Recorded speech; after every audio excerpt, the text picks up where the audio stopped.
Today, in modern Hollywood, comic book films are a regular in the theater and make billions of dollars at the box office. If you think of comic book films, you probably think of The Avengers, Endgame, The Dark Knight, or even Joker. But they all fall behind one film, the greatest comic book film of all, as it's more than just that. And I'll explain it.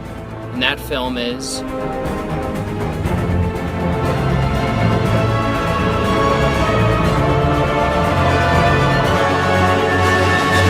After we get past the incredible main titles of paintings by Alex Ross summarizing the first film, which I hope we all know, Tobey Maguire is Peter Parker, who becomes Spider-Man, who learns to be a hero and fights the Green Goblin, who kills himself accidentally, and Peter rejects Mary Jane's romantic feelings, even though he doesn't want to. Alright, we're here. Here's my thesis. Spider-Man 2 is the best comic book movie because of its strong yet simple screenplay, its dynamic cinematography, and well-crafted score that all come together to amplify the story as a whole. All alone upon a prairie, Freddy screamed all her garments, and her hair was like the sunshine. Day by day he gazed. Screenplay. Man, I love this screenplay. So many new films are good, but aren't that well written. I mean, this was written by Oscar-winning writers. Everything in the screenplay is in service of Peter's character and his growth, and is confident in its themes. It keeps the plot simple. Peter Parker, the protagonist, has to learn to live with the responsibility of being Spider-Man while stopping Doc Ock. It's classic Spider-Man. Being a simple plot, that allows for complexity. It means that we spend more time with the characters and their complex characterization, instead of pages on pages of exposition explaining the story. Spider-Man 2 is complex, while simple. It also asks a simple question. Why? Why would Peter want to be Spider-Man? The first hour demonstrates that Peter's life, well, sucks. He can't keep a job, Harry resents him, Mary Jane has seen someone else, and the only way he makes money is by giving photos of Spider-Man to the Daily Bugle, and they slander his image. Man, his life sucks. Every positive Spider-Man does is a negative for Peter. No one will be seated after the doors are closed. Spider-Man may be New York's hero, but Peter is a depressed nobody who is losing everything positive in his life. All of this culminates at the planetarium party. In just 5 minutes of film, 5 pages of screenplay, he has to deal with Jameson pushing him around. Mary Jane completely rejected him, as she is sick of him, sick of Peter's empty promises. To her, he's just an empty seat.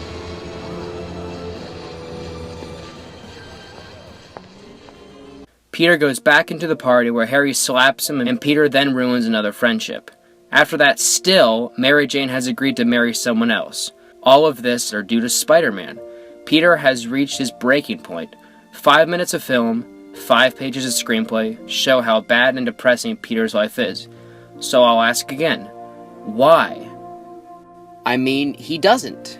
The once hopeful swinging through the city is now sad and hopeless, which leads to... Oh no! No! Ah! After going into this beatdown, he has lost his will to be Spider-Man, to live up to Uncle Ben's ideals. I'm just Peter Parker. I'm Spider-Man. No more. So he gives up the suit, in a shot that resembles one of the comic book's most famous. And then after this sad and emotional moment, the movie decides to go...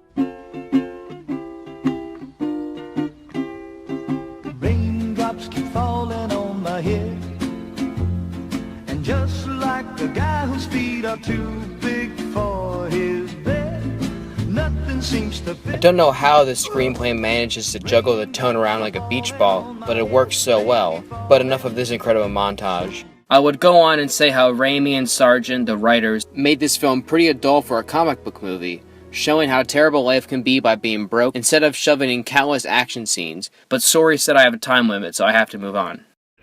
I want him strung up by his web! I want Spider-Man!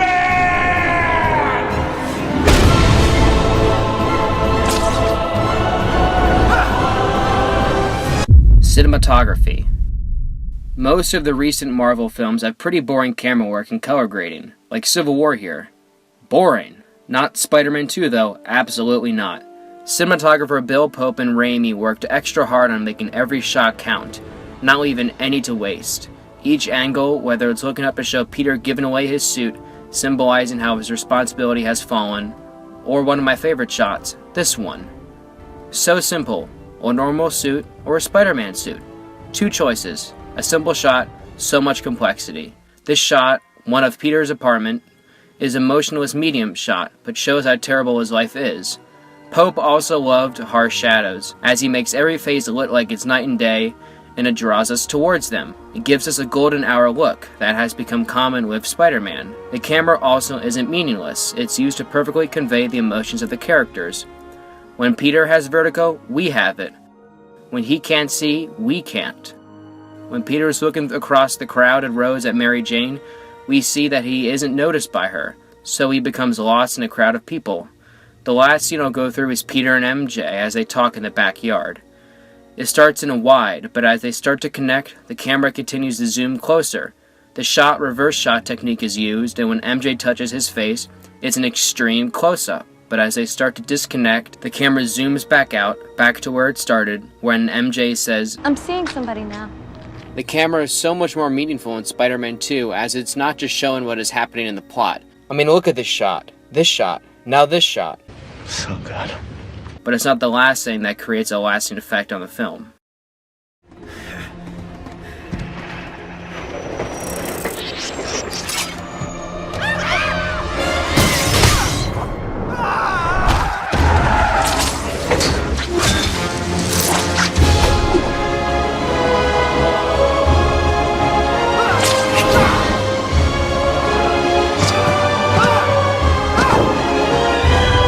Score. Many of us don't think of Spider-Man when we think of famous and great scores. Star Wars, Harry Potter, again the Avengers come to mind. But don't overlook Danny Elfman's score in Spider-Man 2.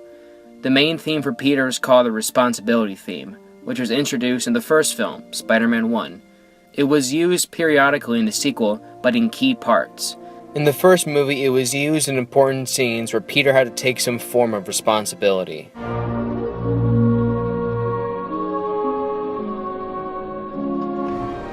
Who am I? I'm Spider-Man. But in two main points of Spider-Man 2, they are used for different reasons. Take these two scenes. One where Peter gives up the responsibility of being Spider-Man, and the other where New York City citizens are helping Peter after he saved their lives by stopping the runaway train. Both scenes use the same score.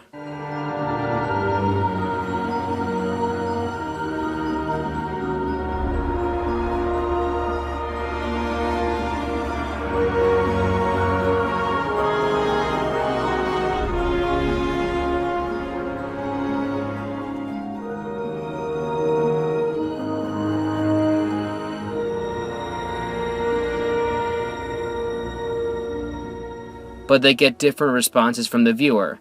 Peter on the left is giving up, and we feel sad for him. But on the right, we are grateful for him as he saved all those people's lives.